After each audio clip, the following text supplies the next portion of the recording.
Shalom, shalom, bien-aimés dans le Seigneur, que la grâce et la faveur de notre Seigneur Jésus soient encore dans notre vie, que la puissante main de Jésus-Christ, notre Seigneur, vous accompagne partout et que sa présence glorieuse vous donne la victoire dans tous les combats et dans toutes sortes d'adversités auxquelles vous êtes confrontés.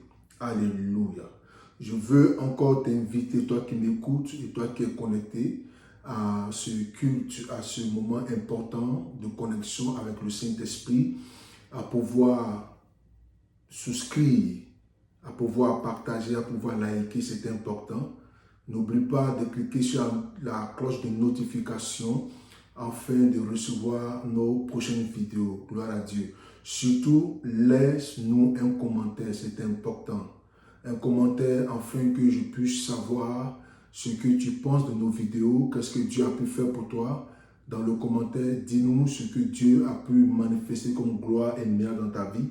Au nom suprême de Jésus-Christ de Nazareth. Je veux encore t'inviter à nous appeler au plus 1 832 917 8842 8847 pardon, et au plus 1 240 315 1997. Ce sont nos contacts WhatsApp.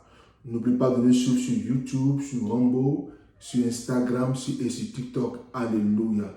Tous les mercredis, nous sommes connectés de 18h à 19h et tous les dimanches, comme aujourd'hui, de 10h à 11h, afin que le Seigneur te fasse du bien. Je sais que le Seigneur te visite, je sais qu'il te fait du bien. Ne reste pas silencieux. Invite d'autres personnes à suivre ces moments de prière, ces temps de connexion, de restauration. Invite ton frère, invite ta soeur. Partage dans les groupes, c'est très important. Surtout la cloche de notification, surtout la souscription. Que Dieu te bénisse. Si le Seigneur t'a mis à cœur de soutenir ce ministère par une action quelconque, elle sera la bienvenue et le Seigneur te bénira davantage, car nous sommes là afin que l'évangile aille de l'avant, afin que la grâce et la faveur de Dieu touchent plus de personnes. Alléluia, car le monde part à sa perdition. Nous avons besoin d'actions fortes pour que les âmes perdues soient touchées au nom suprême de Jésus-Christ de Nazareth. Tu verras sous le bas de la vidéo la description si Dieu t'a mis à cœur d'apporter un soutien financier. Que Dieu te bénisse pour cela, au nom suprême de Jésus-Christ de Nazareth. Pour tous ceux qui le font déjà, que la grâce et la faveur de Dieu soient sur vos vies, que le Seigneur vous bénisse abondamment. Nous sommes en prière toujours pour vous suivre les prières, nous sommes toujours là, nous prions pour vous et je sais que le Seigneur continue à faire des miracles extraordinaires dans vos vies. Alléluia. Bien-aimé, je vais t'inviter juste à fermer les yeux, à prier avec moi un court instant avant de nous conduire, de nous laisser bercer par la présence du Saint-Esprit au nom suprême de Jésus. Prions, Dieu Tout-Puissant. Merci encore pour ta sainte présence, merci pour ta gloire, pour ton Esprit Saint qui prend le contrôle de ce moment de prière, de ce culte, que la gloire, l'honneur, très bien Seigneur, conduis-nous, dirige-nous au nom suprême de Jésus-Christ de Nazareth. Amen. Alléluia. Le Seigneur m'a encore mis à cœur, comme cela a été fait le dimanche dernier, de finir ce thème important, de le poursuivre du moins, de le finir aujourd'hui. Et le thème que nous avons vu dimanche passé, c'est comment conserver sa délivrance. Nous avons vu dimanche passé la première partie de ce grand thème-là. Je sais qu'il t'a fait du bien, qu'il t'a touché, qu'il t'a ouvert les yeux sur certaines réalités spirituelles. Parce que je sais une chose, beaucoup sont ces chrétiens-là, c'est vrai qu'ils sont dans la main de Dieu, mais qui sont encore influencés, qui sont encore intimidés, qui sont encore sous la pression des esprits impurs, des influences négatives. Et leur vie est influencée, leur marche, leur manière de parler, de vivre est influencée par ces forces spirituelles-là. Regarde, le résultat de ta vie est ce que tu traverses au plus profond de toi, car c'est ce qui est en toi qui reflète sur ton physique. Jésus a dit, dans le livre de Matthieu chapitre 12, le verset 43 à 45, nous allons encore relire le même texte du dimanche passé et approfondir ce texte-là par le Saint-Esprit et aller jusqu'au bout. Alléluia. Il dit ceci dans Matthieu chapitre 12, le verset 43 à 45. Il dit ceci. Allez, il dit, lorsque l'esprit impur est sorti d'un homme, il va par des lieux arides, cherchant du repos, et il n'en trouve point. Alors il dit, je retournerai dans ma maison. Voici comment est-ce qu'un esprit identifie ton corps. il identifie ton corps comme une maison. Je l'avais déjà expliqué dimanche passé. Il dit d'où je suis sorti. Et quand il arrive, il la trouve vide, balayée et ornée. Il s'en va et il prend avec lui 7 autres esprits plus méchants que lui. Ils entrent dans la maison, s'y établissent et la dernière condition de cet homme est pire que la première. Et il en sera de même pour cette génération méchante. Voici notre texte de base qui nous a conduit par le Saint-Esprit à développer beaucoup de points. Nous avons déjà développé ces points dimanche passé. Tu peux te référer à la vidéo passée du dimanche du culte passé. Tu vas comprendre là que le Seigneur nous a montré, nous a fait comprendre beaucoup de réalités spirituelles. Nous avons vu en premier point dimanche passé, Rome avec son passé. Alléluia. Demeurer dans la présence de Dieu et résister au diable. Nous avons vu ces 3 points qui nous ont donné de comprendre comment conserver sa délivrance. L'expression conserver, c'est-à-dire Dieu t'a fait déjà grâce. Tu es sorti d'une situation, tu es sorti des forces des ténèbres, tu es sorti d'une malédiction, tu es sorti d'un lien quelconque. Mais la chose la plus difficile et la plus importante à faire, c'est comment conserver cette grâce-là. Et beaucoup de chrétiens n'arrivent pas à conserver ce miracle, n'arrivent pas à conserver cette grâce. Il ne suffit pas d'être béni, il ne suffit pas d'avoir de l'argent, il ne suffit pas d'investir, mais c'est comment garder son investissement. C'est la chose la plus difficile. Il ne suffit pas d'ouvrir une église, mais comment conserver la croissance de cette église jusqu'au retour du Seigneur. C'est là la difficulté s'impose dans la vie de beaucoup de personnes. C'est pourquoi le Seigneur nous a mis à cœur de pouvoir aider plusieurs d'entre vous qui traversent ce moment difficile. Tu vas dire que moi je suis pasteur, serviteur de Dieu, ma vie n'est pas influencée. Écoute-moi, Jésus lui-même donne une précision nette. Il dit, lorsque un esprit impur sort de la maison, de la vie d'un homme, ça veut dire que Jésus même reconnaît que l'être humain est influencé par des esprits impurs. Et quand tu es délivré, regardez, le Seigneur attire notre attention avant d'aller dans les différents points qui nous concernent aujourd'hui. Il dit ceci, lorsque l'esprit part et que l'esprit revient, il trouve la maison, il la trouve vide. Voici le problème qui s'impose aux chrétiens. Tu ne peux pas être délivré, tu ne peux pas avoir une restauration, une délivrance. Tu ne peux pas avoir une visitation puissante du Saint-Esprit et laisser la maison vide. Écoute, il n'y a pas de ville qui puisse exister sur cette terre. Un vide n'est pas possible. De la même manière que le jour précède à la nuit et la nuit au jour, de la même manière la vie d'un homme est constituée de 2 forces. Soit la force des ténèbres ou la force du mal est dans ta vie, ou c'est la force du bien qui est Jésus-Christ de Nazareth. Il ne peut pas avoir de vie, il n'y a pas de neutralité. La neutralité n'existe pas dans le monde spirituel. Soit tu es dans le monde spirituel avec le Seigneur Jésus-Christ de Nazareth, celui qui orne, celui qui garde, celui qui équipe, celui qui occupe ta maison, ou tu es occupé par des forces spirituelles. Beaucoup de chrétiens sont dans la maison de Dieu, mais aujourd'hui leur vie est influencée par les forces spirituelles.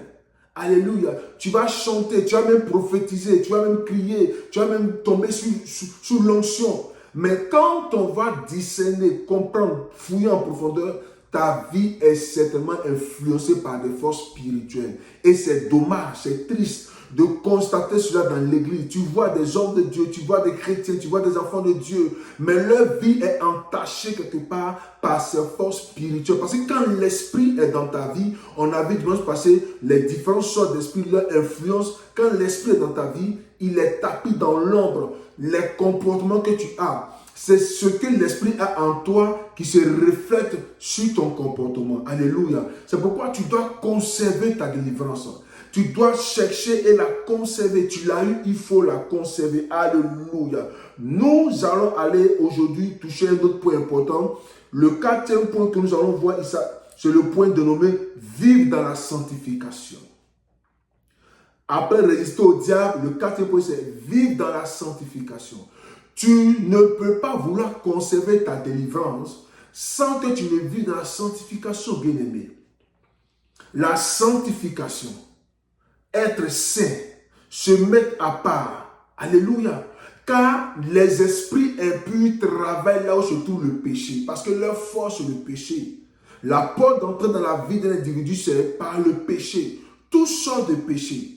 Tout sort de péché introduit un démon dans ta vie, un esprit dans ta vie, une influence dans ta vie, une situation difficile dans ta vie. C'est pourquoi, si tu ne vis pas dans la sanctification, tu ne vis pas dans la pureté, tu ne vis pas dans la crainte de Dieu, comment peux-tu conserver ta délivrance? La conservation de ta délivrance passe aussi par ta vie de sanctification. Tu vois des chrétiens, tu vois des hommes qui sont dans la maison de Dieu, mais qui ont une double vie, qui ont une vie cachée. Je disais le dimanche passé que tu peux te cacher devant un individu, mais tu ne peux pas te cacher devant toi-même et devant Dieu, devant ta conscience et devant ta propre et devant le Seigneur. Tu ne peux te cacher. Parce que tout ce que tu fais dans l'obscurité, dans le noir, derrière le mur, est connu par Dieu et par le diable lui-même. Tu ne peux pas conserver ta délivrance et te laisser conduire dans le péché. J'ai entendu quelqu'un dire un jour que c'est vrai, il est chrétien, il peut aller à l'église, mais ça n'empêche pas d'aller dans les boîtes de nuit. Ça n'empêche pas de fréquenter des amis dans les boîtes de nuit. Mais comment tu peux être chrétien et fréquenter ces lieux dits des lieux des ténèbres? Il n'y a pas de part entre les ténèbres et la lumière. Tu dois pouvoir conserver ta délivrance par une vie de sanctification. Tu dois fuir le péché. Tu dois conserver ton corps pur. Tu ne dois pas livrer ton corps au péché. Alléluia. C'est pourquoi 1 Thessaloniciens 4, verset 7 dit, 1 Thessaloniciens chapitre 4, verset 7 nous dit, Alléluia, nous sommes appelés à vivre dans la sanctification. Notre corps est amené, notre vie est amenée à être un corps saint, un corps mis à part, un corps distingué.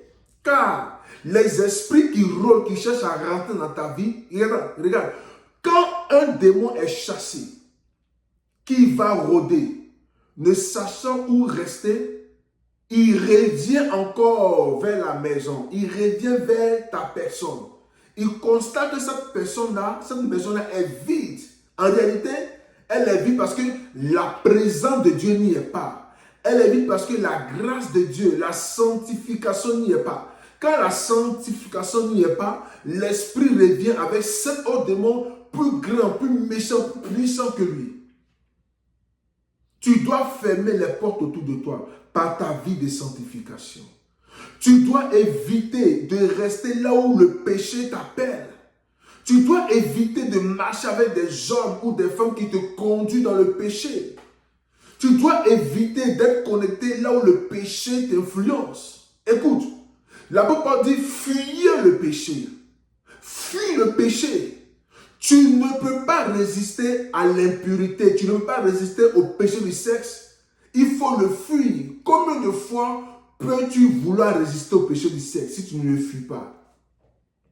Je veux t'amener, mon frère, parce que toi qui m'écoutes, je sais que tu m'écoutes, je sais que tu es présent, je sais que tu entends ce que je dis. Oui, c'est de toi qu'il est question, mon frère. C'est de toi qu'il est question, ma soeur. Tu dois mettre une séparation en toi, car tes membres sont appelés les membres du Saint-Esprit, le corps du Seigneur, le temple du Saint-Esprit. Conserver sa délivrance implique une vie de sanctification.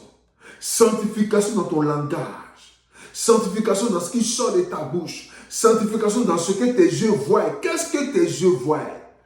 Où est-ce que tu emmènes tes oreilles? Où est-ce que tu conduis tes pieds? Où est-ce que tes pieds te conduisent? Ta vie doit être une vie de sanctification. Alléluia. Car sans cette sanctification, tu ne pourras voir la gloire de Dieu.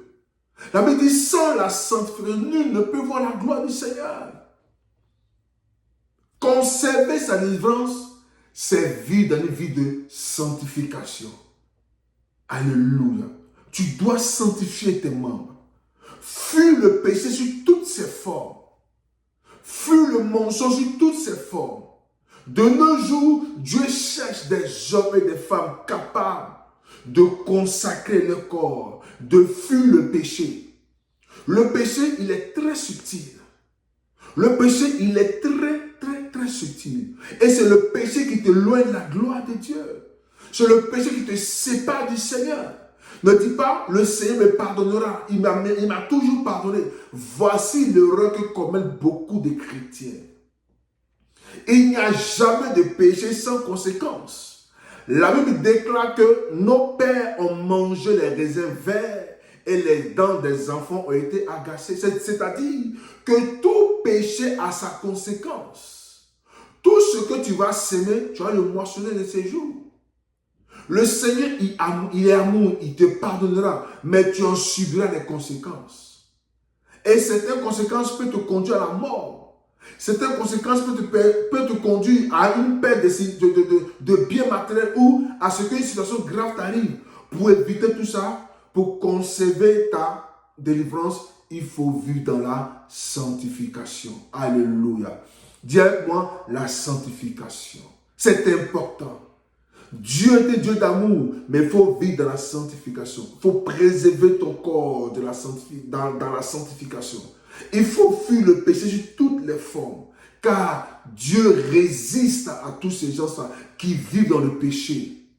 Il y a des personnes qui vivent dans le péché. Ils trouvent tellement cette affaire normale que le péché devient pour eux un loisir. Quand le péché devient une habitude pour toi, ça devient ce que l'on appelle l'iniquité. L'iniquité, c'est le niveau où tu n'as même plus honte, froid. Tu n'as même plus la conscience. Ta conscience t'est morte. Ta conscience n'existe plus. Tout ce que tu fais comme mal, tu trouves cela normal. Non. N'attriste pas le Saint-Esprit en toi. Car le péché appelle dans ta vie la présence des démons. Le mensonge appelle dans ta vie la présence des démons. Alléluia. Ce n'est pas parce que tu ne tombes pas à l'église. Ce n'est pas parce que certainement tu n'es pas agité. Ou même pas parce que certainement tu ne suis pas des influences physiques dans ta vie, que tu n'es pas animé par l'esprit. Quand tu mens trop, c'est un démon de mensonge. Quand tes regards sont portés sur la partie sensible des femmes ou des hommes, ou tu regardes des films sensuels, où ta chair est satisfaite, tout ça c'est le péché.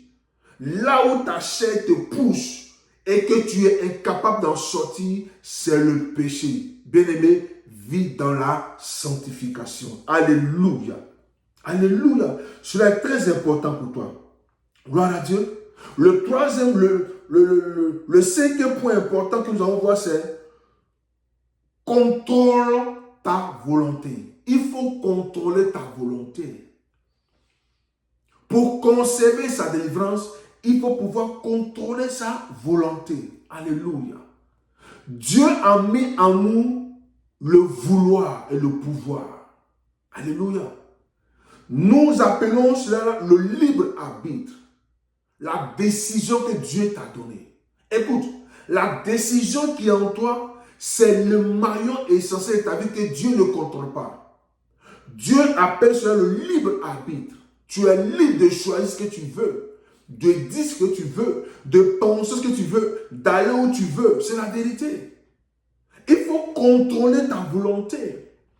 Parce que tu ne peux pas vouloir conserver ta délivrance sans pouvoir contrôler ta volonté.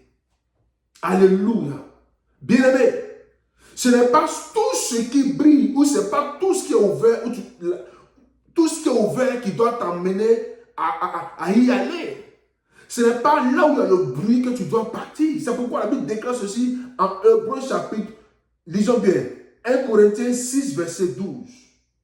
1 Corinthiens 6, verset 12 dit, tout est permis, mais tout n'est pas utile.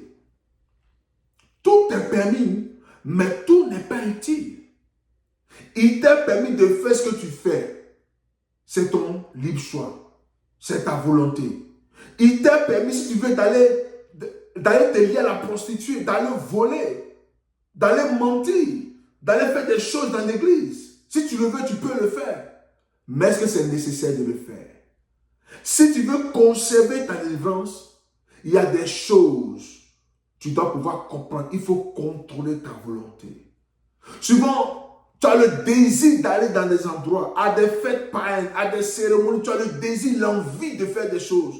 Mais une autre voix te dit, n'y va pas. Ou ne fais pas ceci. Ou arrête de faire ceci. Ou ne fais pas cela. Et il y a toujours deux voix qui nous parlent. La voix du bien et la voix du mal, qu'on appelle la voix du Seigneur, le Saint-Esprit, et la voix du diable.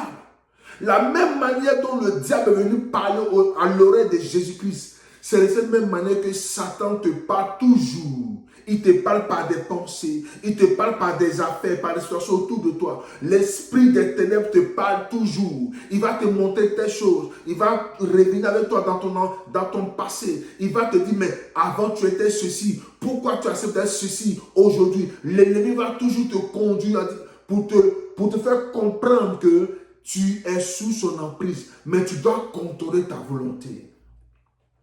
Bien-aimé, tu dois arriver à contrôler ta volonté. Tu ne peux pas concevoir ta délivrance sans pouvoir contrôler ta volonté. Et c'est ce qui a détruit Samson. Samson n'a pas pu contrôler sa volonté vis-à-vis de Dalila. Et beaucoup de chrétiens sont ici dans la maison de Dieu. Tu dois contrôler ta personne, avoir la maîtrise de soi, contrôler tes pulsions, contrôler tes désirs, contrôler toutes choses. Est-ce que si je fais cela, le Seigneur sera content de moi? Est-ce que si je pars dans tel endroit, le Seigneur sera-t-il content de moi? Ou est-ce que si je fais ceci, cela est-il nécessaire pour moi? Est-ce que cela contribue à ma délivrance? Est-ce que cela contribue à ma restauration? Écoute, tout est permis, mais tout n'est pas utile. Toi qui es connecté, toi qui me couches, toi que je parle. Ce message est pour toi, mon frère. Toi qui luttes avec cette volonté. Ce message est pour toi, ma soeur. Toi qui luttes avec ces choses. C'est de toi que je parle ce matin. Il est question de toi. Il faut contrôler ta volonté. Tout est permis, tout n'est pas utile. Tu peux dire des choses. Tu peux aller dans tel endroit. Mais est-ce que c'est nécessaire? Alléluia. Voici l'histoire d'une dame qui m'a aussi frappé. Cette dame qui est allée aider son beau-fils, c'est-à-dire le fils à son mari qui avait une situation difficile. Une femme chrétienne engagée dans la maison de Dieu qui est allée consulter des forces obscures parce qu'elle voulait que cet enfant qui était en prison sorte de la prison. Elle n'a même pas cru à la puissance du Saint-Esprit, mais elle est partie se confier aux idoles. Effectivement, quand elle est partie se confier aux idoles, quelques temps après, l'enfant qui était en prison, par une alchimie que je ne peux expliquer, est sorti de la prison.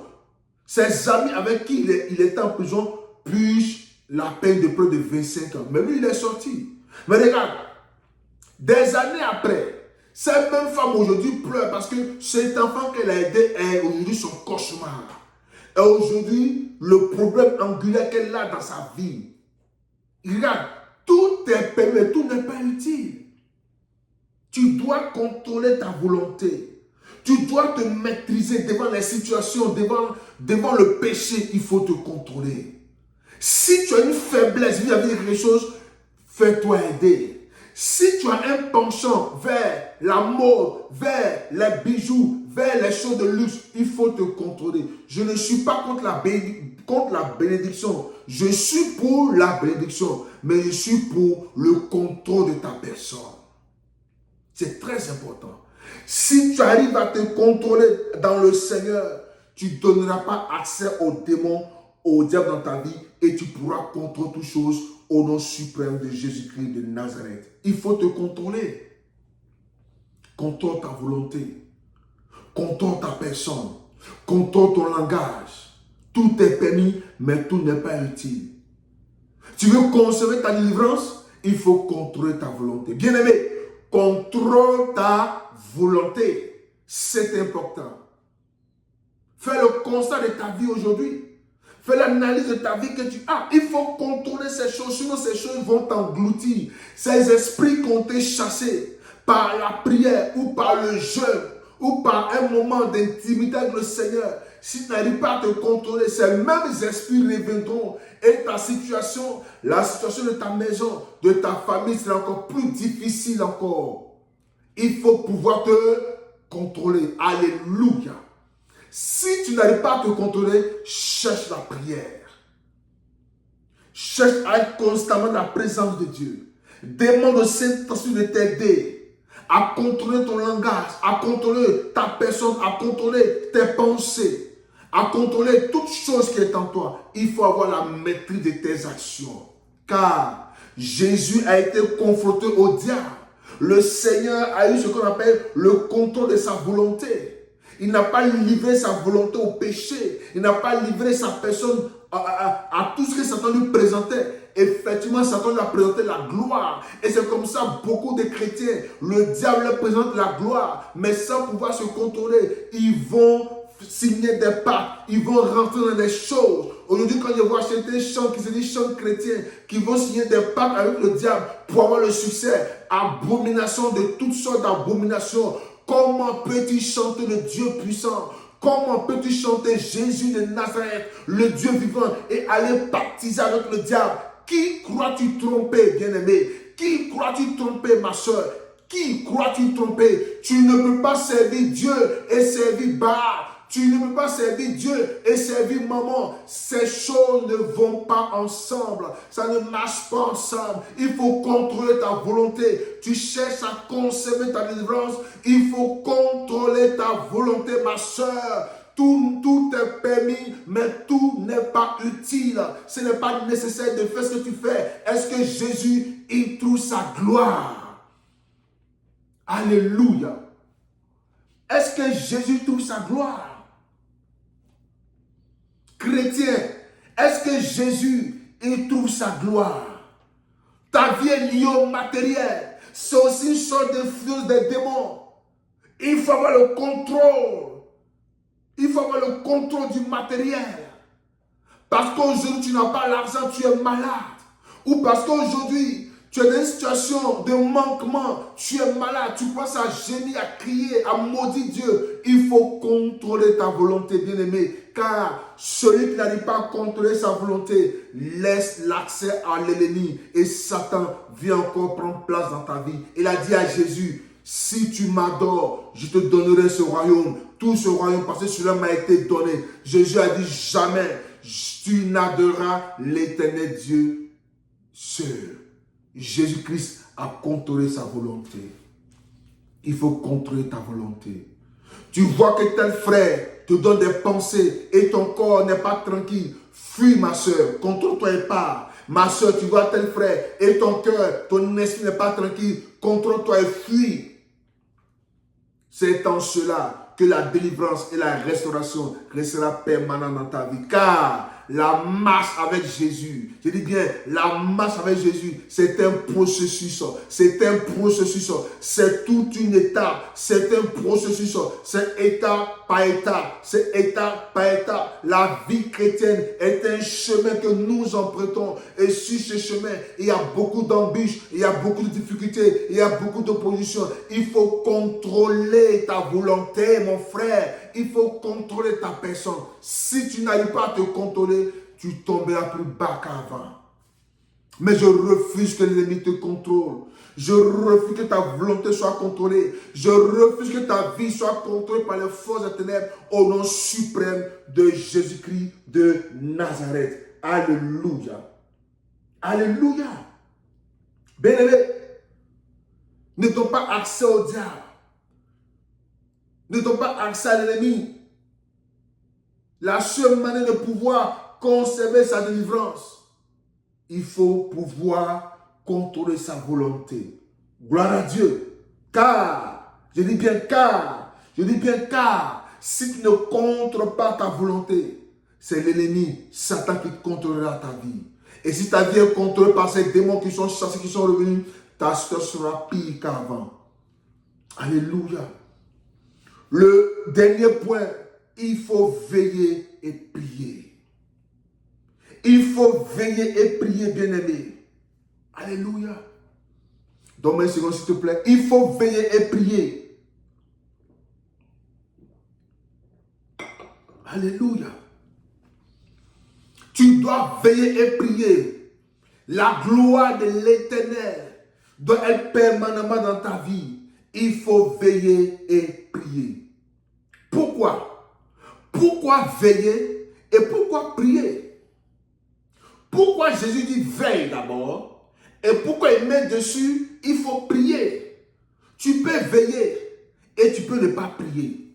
Tu peux prier et ne pas veiller. C'est pourquoi les deux mots sont mis ensemble, veiller et prier. Veiller sous-entend ici, il faut être vigilant, il faut être en alerte, il faut être constamment, avoir les yeux ouverts, faire attention aux actions du diable. Ce n'est pas forcément rester éveillé toute la nuit, prier de minuit à 6 heures tous les jours. Ce n'est pas de ça qu'il est forcément question. Il est question juste de pouvoir faire attention, d'avoir les yeux ouverts, de prêter attention à toutes les situations de l'ennemi autour de toi, aux jeux du diable. Pourquoi? Parce que 1 Pierre 5:8 nous dit, 1 Pierre 5:8 nous dit, le diable rôde comme un lion rugissant, cherchant qui dévorer. Satan rôde, la sorcellerie rôde, le péché rôde, la malédiction rôde, les démons rôdent, les influences de l'esprit rôdent, cherchant qui dévorer. Il faut veiller, veiller sur ta bouche, veiller sur ton comportement, veiller sur les gens avec qui tu marches, veiller sur ton alliance avec Dieu, veiller sur ta personne. Il faut veiller. Il faut veiller. Si tu ne veilles pas sur toi, regarde comme la sentinelle. C'est pourquoi dans les camps militaires, il y a toujours des sentinelles qui veillent sur le camp. Ce sont eux qui sont les premiers alerteurs pour dire, ah, il y a danger à l'horizon, réveillez-vous. Il faut être ta propre sentinelle. Il faut veiller sur toi, bien-aimé. Il faut veiller sur ton foyer. Il faut veiller sur ton ministère. Il faut veiller sur tes enfants. Il faut veiller sur ton investissement. Il faut veiller. Car si tu ne veilles pas, Satan rôde, l'ennemi rôde, la femme qui veut détruire ton foyer rôde, l'homme qui veut te faire chuter rôde, le sorcier rôde, la malédiction rôde, l'ennemi rôde pour te détruire. Il faut veiller. Ne dis pas moi j'ai trop prié, ne dis pas moi j'ai trop jeûné, bien aimé. On ne cessera de prier, on ne cessera de jeûner tant que nous sommes encore dans ce corps mortel. Car la Bible déclare que Satan rôde. Il est très rusé. Il a la malice avec lui. Si tu n'es pas vigilant, tu tomberas certainement. Mais je refuse que tu tombes au nom suprême de Jésus-Christ de Nazareth. Je refuse que tu tombes. Alléluia. Je refuse que tu tombes par la puissance du Saint-Esprit. Et tu ne tomberas pas. Mais la condition sine qua non à laquelle je t'amène, il faut veiller sur toi. Tu ne veilles pas. Qui veillera pour toi? Qui veillera pour toi, mon frère? Qui veillera pour toi, ma soeur? C'est un combat. Il faut veiller. Sépare-toi des choses inutiles. Sépare-toi des amitiés inutiles. Sépare-toi des contacts inutiles. Sépare-toi des téléphones contacts inutiles. Sépare-toi des images dans ton téléphone inutiles. Sépare-toi des choses qui ne glorifient pas Jésus, qui peuvent influencer, empiéter, détruire ton alliance avec Dieu. Il faut veiller sur toi. Garde la prière. Garde la prière. Garde la prière. Garde l'intercession. Garde la prière. Car plus tu pries, plus tu cries à Dieu, plus tu l'invoques, plus l'onction dans ta vie, plus tu as la force, plus ton esprit est en éveil. Car celui qui ne prie pas est mort spirituellement, est endormi, est affaibli. Celui qui ne prie pas constamment, il est mort, il est affaibli. Celui qui ne prie pas constamment, il n'a pas la perception des choses spirituelles. Celui qui ne prie pas, il n'est pas sensible à l'onction. Celui qui ne prie pas, il n'a pas les yeux ouverts sur le plan spirituel. Celui qui ne prie pas, il n'a pas l'oreille développée. Celui qui ne prie pas, il n'a pas l'oreille l'odorat développé, il n'a pas ces choses développées. Il faut que tes 5 sens spirituels soient développés. La seule manière d'avoir tes 5 sens spirituels développés, il faut être constamment dans la prière. Come on. Il faut veiller. Alléluia. Matthieu chapitre 26, verset 41 nous le dit aussi. Il dit veille et prie, afin que tu ne tombes pas dans la tentation. Il dit veille et prie, afin que tu ne tombes pas dans la tentation. La tentation est là.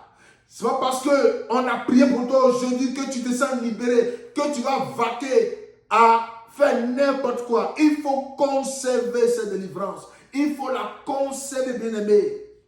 Il faut la conserver, car le tentateur, le diable, qui tente les fils de Dieu, qui est prêt à les faire chuter, rôde pour te faire tomber.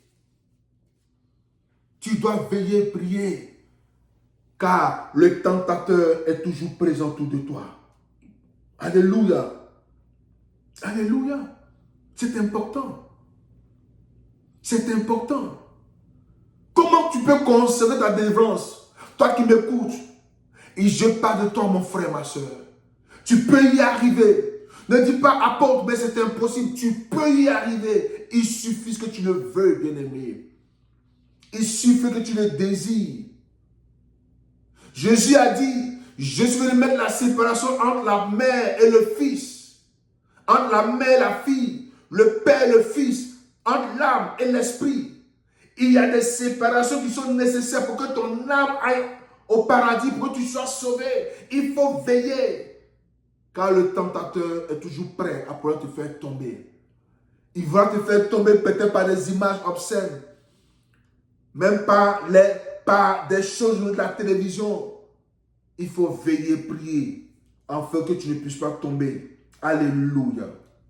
Bien-aimé, si ton corps est conservé pour la gloire de Dieu, si ton corps dans lequel est sorti les forces des ténèbres, la malédiction est sortie de toi au nom de Jésus, la maladie est sortie de toi au nom de Jésus, le cancer a disparu, toutes ces choses ont quitté ton corps, gloire à Jésus, louange à l'Éternel. Toi qui étais malade, tu viens de recouvrir la guérison au nom suprême de Jésus. Toi qui n'avais pas d'enfant, l'Éternel a manifesté le miracle de l'enfantement au nom de Jésus. Il faut conserver tous ces acquis.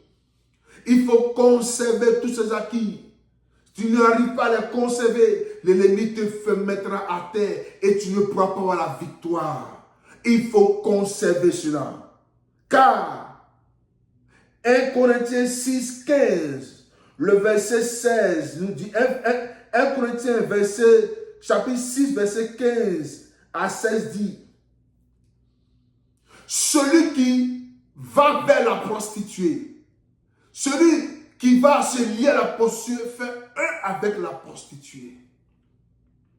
Celui qui va se lier à un charlatan, à un homme qui vit dans la magie, à un homme qui vit dans les choses des ténèbres, tu deviens un. Il y a un transfert d'esprit, il y a un transfert de lui à toi. Jacques nous décrit cela avec beaucoup de précision. Alléluia. Jacques chapitre 1, le verset 14 à 15, nous explique cela. Il dit, chacun est influencé, tenté. Chacun est sous l'influence de sa propre convoitise. Ne dis pas que le Seigneur te tente. Tu es tenté par tes propres pensées, par ta propre convoitise. Comment conserver sa délivrance? Il faut travailler sur tes pensées. Il faut sortir des alliances, des liens sataniques, des contacts démoniaques. Parce qu'un homme qui vit dans le péché, il ne veut pas laisser son péché. Qu'est-ce que tu fais avec lui? Qu'est-ce que tu fais? Il ne veut pas changer de vie. Qu'est-ce que tu fais là? Sauve ta vie. Sauve ta vie. Car il est écrit que celui qui se lie à la prostituée devient un avec la prostituée. Il y a un transfert de réalité. Il y a un transfert de choses. Toi qui m'écoutes, mon frère, ma soeur, là où tu es parti te lier, il y a eu un transfert. Change, reviens, quitte là-bas. Car tout transfert maléfique dans ta vie est détruit au nom suprême de Jésus-Christ de Nazareth. Tout transfert.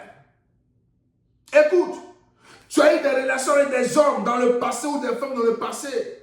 Est-ce que tu as coupé ces liens? Est-ce que tu as brisé ces influences-là? Est-ce que tu t'es séparé avec ces influences de ces femmes, de ces hommes que tu as connus auparavant?